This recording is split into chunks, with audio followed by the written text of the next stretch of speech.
আসসালামু আলাইকুম নবম দশম শ্রেণীর শিক্ষার্থীরা, আজকে আমরা সেট ফাংশনের পুরো ক্লাসটি নিয়ে আলোচনা করব। সেট ফাংশনের কোন কোন টপিকগুলো আছে। সেট ফাংশন মূলত একটি সহজ অধ্যায়, তারপরও সহজ অধ্যায় থেকেও তো প্রশ্ন করলে আমরা যে এই অধ্যায় থেকে সবাই প্রশ্নের অ্যান্সার করতে পারি, সেজন্য আজকে পুরো ওয়ান শটেই আমরা পুরো ক্লাসে অর্থাৎ সেট ফাংশনের পুরো আলোচনা নিয়ে ক্লাসটি করব এবং পরবর্তী ভিডিওগুলোতে আমরা অধ্যায় ভিত্তিক যে প্রশ্নগুলো আছে সেগুলো সলভ করব। আজকে আমরা পুরো ক্লাসে পুরো অধ্যায়টি সম্পর্কে মোটামুটি একটা ধারণা দেব। তো শুরু করা যায়। প্রথমে আছে ইউনিয়ন। এটা হচ্ছে ইউনিয়ন মানে হচ্ছে কমন আনকমন সব, কমন ও আনকমন সব।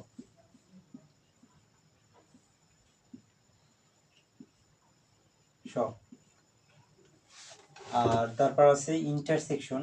ইন্টারসেকশন হচ্ছে শুধু কমন।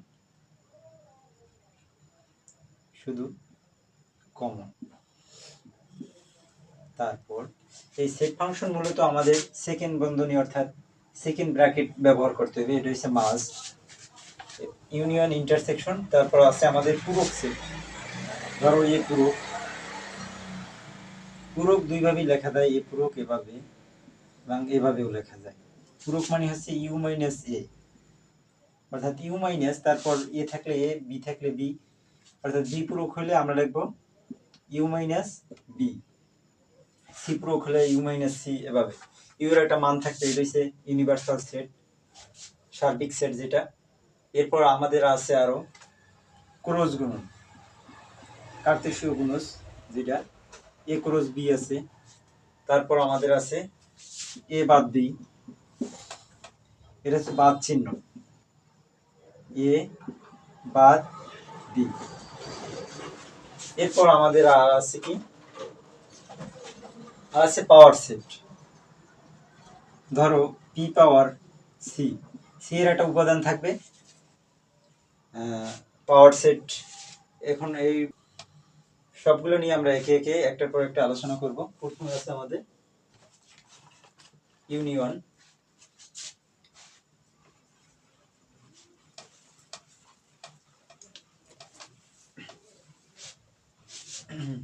ধরো দেওয়া আছে এ সমান 1 2 3 4, বি সমান 2 4 6, হলে এ ইউনিয়ন বি কত? এ ইউনিয়ন বি কত? প্রথমে আমরা বলছি যে ইউনিয়ন মানে কি, কমন আনকমন সব। আমরা প্রথমে লিখবো এর উপাদান কোনগুলো, 1 2 3 4। ইউনিয়ন বির উপাদান হচ্ছে 2 4 6। এবার দেখো ইউনিয়ন মানে কি, কমন আনকমন সব। এরপর আমাদের আছে কি 1 2 3, এরপর দেখো 4, দুইটা 4 আছে, আমরা একটা 4 নেব, অর্থাৎ দুইটা বা তিনটে থাকলে আমরা কি একটা নেব শুধু। 2 4, তারপর 5 নেই, তারপর আছে 6। এই এটা হচ্ছে আমাদের ইউনিয়ন। এরপর দেখো এটাকে যদি আমাদের ইন্টারসেকশন করতে বলতো, এই এ সমান এত হলে বি সমান এত, যদি আমরা ইন্টারসেকশন করতাম এ ইন্টারসেকশন বি, এর মান কত? এর মান হচ্ছে 1 2 3 4, ইন্টারসেকশন বির মান হচ্ছে 2 4 6। এটা ইন্টারসেকশন করলে হতো, ইন্টারসেকশন মানে শুধু কমন, অর্থাৎ এর উপাদান আর বির উপাদান, দুইটা উপাদানের মধ্যে কোন উপাদানটি কমন আছে, কোন সংখ্যাটি কমন আছে। দেখো এখানে কমন আছে 2 আর 4, তাহলে 2 আর 4, এটাই হচ্ছে আমাদের ইন্টারসেকশন। এরপর পরবর্তীতে দেখো যদি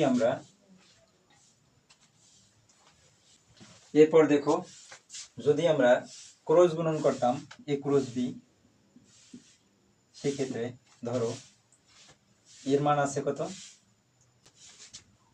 এর মান আছে 1 2 3 4 ক্রস বির মান আছে 2 4 6।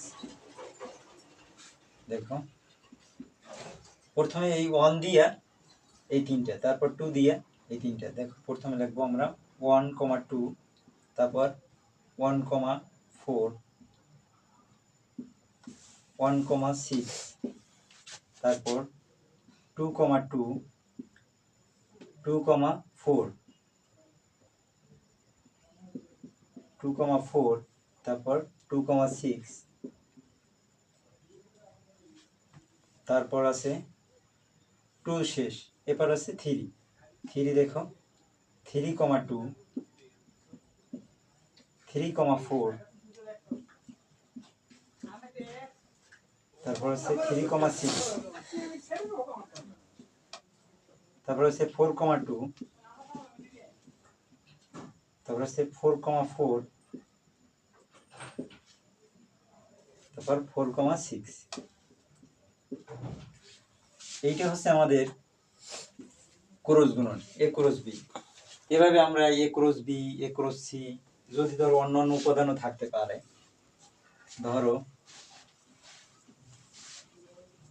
ধরো এর মান আছে 1, 2, এক্ষেত্রে আমাদের কার্তেশীয় গুণজ হবে কত? 1, 2 এর ক্ষেত্রে ক্রস গুণন করতে প্রথমে আমরা লিখবো 1, 2, 2, 4, 6। দেখো তারপর 1, 2, 1, 4, 1, 6, এরপর 1 দিয়ে আর হয় না, তারপর 2 দিয়ে 2, 2, 2, 4, 2, 6, এই তারপর আমরা দুই সাইডে দুইটা সেকেন্ড ব্র্যাকেট দেব। এটা ছিল আমাদের ক্লোজ গুণন। এরপর দেখো যদি এটা কি আমাদের এ বাদ বি নির্ণয় করতে বলতে, এ বাদ বি, এক্ষেত্রে দেখো এর উপাদান আছে কত? 1, 2, বাদ বির উপাদান আছে কত? 2, 4, 6। দেখো বাদ চিহ্নর ক্ষেত্রে এই পাশটা পুরোটাই বাদ, আর এই পাশে বাম পাশে যার যার সাথে মিল থাকবে সেও বাদ। তা দেখো এখানে আছে 1, 2, আর এখানে আছে 2, 4, 6। এই সাইডটা তো পুরোটাই বাদ, আর এই সাইডের সাথে মিল আছে কি? 2 এর সাথে মিল আছে, তাহলে 2 ও বাদ, তাহলে আছে কি? 1। এটাই হচ্ছে আমাদের এ বাদ বি। দেখো ধরো উপাদানগুলো আরো ভিন্ন থাকতে পারত, যদি আমার এখানে থাকতে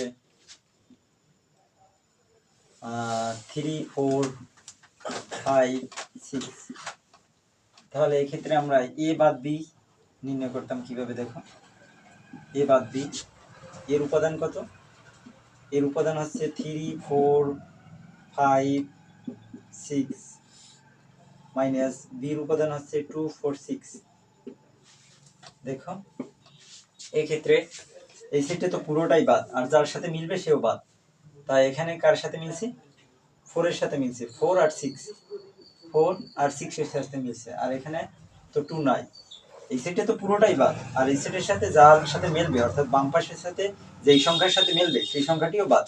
তাহলে আমাদের 4, 6 বাদ, 4 আর 6 বাদ, তাহলে এই পাশে থাকলো কি? 3 আর 5। এখানে তো 2 ও থাকে, কিন্তু 2 তো বাম সাইডে আছে, অর্থাৎ এই মাইনাস চিহ্নের এই বাদ চিহ্নের এই সাইডে যে সংখ্যাগুলো থাকবে সেগুলো বাদ, আর যে সংখ্যার সাথে মিলবে সেটিও বাদ। এই এটা ছিল আমাদের বাদ চিহ্ন। এরপর দেখো আমাদের আরেকটা আছে, তা হচ্ছে পূরক সেট। পূরক সেটের ক্ষেত্রে এক্ষেত্রে ইউনিভার্সাল সেট ইউ এর একটা মান থাকে, ইউ এর মান হচ্ছে 1, 2, 3, 4, 5, 6, 7, এটা দেওয়া থাকে, প্রশ্নে দেওয়া থাকে। তখন তোমাকে বললে যে এ পূরকের মান নির্ণয় করো। এ পূরক মানে কি? U minus A, U minus A.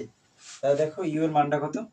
Universal সেটের মান 1, 2, 3, 4, 5, 6, 7, এরপর বাদ চিহ্ন, তারপর মাইনাস, এর মান কত? এর মান হচ্ছে 3 4 5 6। এরপর দেখো 3 4 5 6, এই জায়গায় 3 4 5 6 এটা বাদ যাবে, থাকে কি 1,2, আর থাকে এই 3 4 5 6, এই চারটা বাদ যাবে, থাকে 7। অর্থাৎ এই পাশটা তো পুরোটাই বাদ, আর এই পাশে বাম পাশে যার সাথে যেই সংখ্যাটির সাথে মিলবে সেটিও বাদ। এই তাই এভাবে হচ্ছে তোমার পূরক সেট। এটা আরো একভাবে দেখায় যে এভাবে এই পূরক সেট, এক্ষেত্রেও ইউ মাইনাস এ, দুইটাই সেম ভাবে করবা। এরপর দেখো আমাদের আরেকটি টপিক আছে, তা হচ্ছে পাওয়ার সেট। ধরো এর উপাদান সংখ্যা আছে 1 2, বললে যে পি পাওয়ার এর উপাদান সংখ্যা কত। এক্ষেত্রে আমাদের 2 পাওয়ার n কে সমর্থন করে কিনা এরকম একটা ব্যাপার আছে। 2, এখানে n এর মান কত, 2 পাওয়ার n, আর এখানে n এর মান হচ্ছে 2, তাহলে 2 স্কয়ার। অর্থাৎ এই পি পাওয়ার এর উপাদান সংখ্যা হবে 4টি। দেখো প্রথমে আমাদের আছে, প্রথম আমরা ভিন্ন ভিন্ন ভাবে লিখি 1 2, তারপর আছে একটা শেষ, এরপর আছে দুইটা 1 আর 2। এরপর দেখো তিনটে হচ্ছে, আর একটা দিতে হবে আমাদের ফাঁকা সেট। এই হচ্ছে 4টি। এই হচ্ছে আমাদের পি পাওয়ার এর উপাদান সংখ্যা। এখন তোমাদের প্রশ্ন হচ্ছে, যদি এর উপাদান সংখ্যা আরো বেশি থাকে, এর উপাদান সংখ্যা যদি এখানে 3টি থাকে 1 2 3, ধরো এর উপাদান সংখ্যা 3টি, তখন এখানে n এর মান হবে 3, তাহলে 2 পাওয়ার 3 করলে কত হয় 8। তাহলে এই পি পাওয়ার এর উপাদান সংখ্যা হবে 8টি। দেখো প্রথমে আমরা একটি একটি লিখব, 1 2 3, তারপর হচ্ছে 1 2 1 2 1 2 1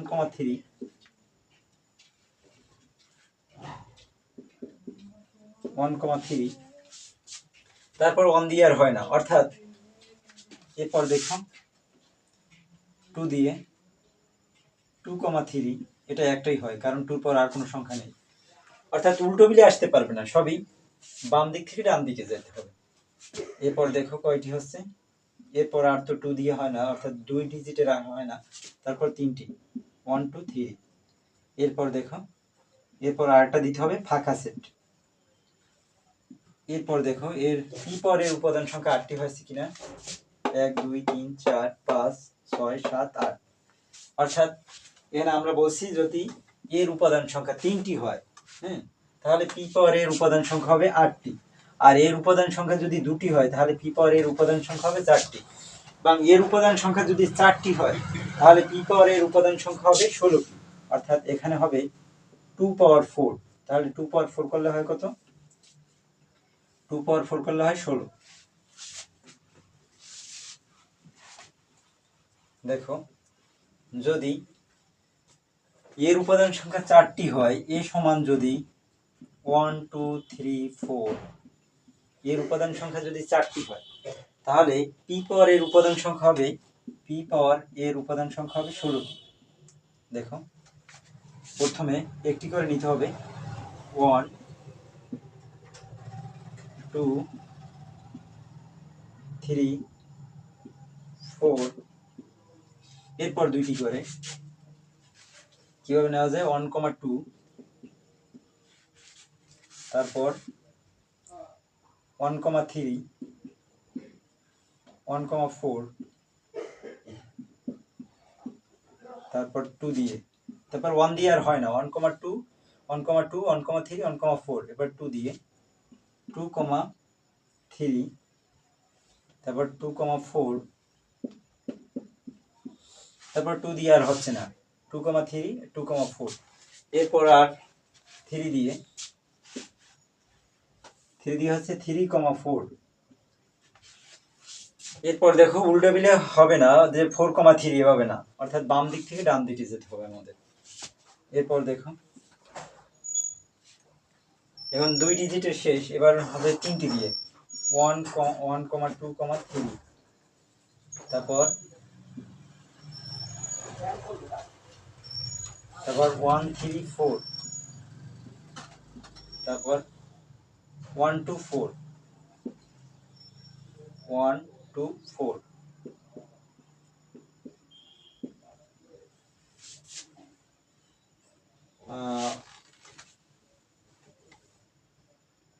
1, 2, 3, তারপর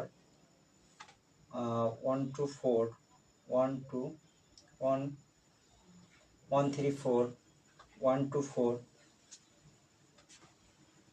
তারপর আর আছে কি 2, 3, 4, 1 দিয়ে আর হচ্ছে না, 2, 3, 4। এরপর দেখো 3টি করে আর হবে না, এরপর হচ্ছে 4টি, তারপর কি আছে 1, 2, 3, 4, এরপর আর একটা হচ্ছে ফাঁকা সেট। এরপর দেখো এই জায়গায় হতে হবে কতটি, 16টি। 1, 2, 3, 4, 5, 6, 7, 8, 9, 10, 11, 12, 13, 14, 15, 16, অর্থাৎ এখানে আমাদের হয়েছে কতটি, 16টি। অর্থাৎ যদি এর উপাদান সংখ্যা 4টি হয় তাহলে পি পাওয়ার এর উপাদান সংখ্যা হবে 16টি। যদি এর উপাদান সংখ্যা 4টি হয় তাহলে পি পাওয়ার এর উপাদান সংখ্যা হবে 16টি। আমরা আরেকবার দেখি যে 16টি হচ্ছে কিনা। 1, 2, 3, 4, 5, 6, 7, 8, 9, 10, 11, 12, 13, 14, 15, 16। এই ছিল আমাদের সেট ফাংশনের ক্লাস। সেট ফাংশনে মূলত এগুলো নিয়েই তোমাদের ডিটেলসে এই অধ্যায় আছে।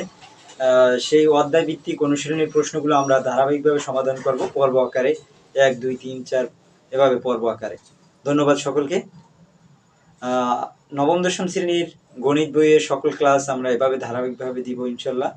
সকলকে সাবস্ক্রাইব করে সাথে থাকার জন্য অনুরোধ করছি। ধন্যবাদ সকলকে।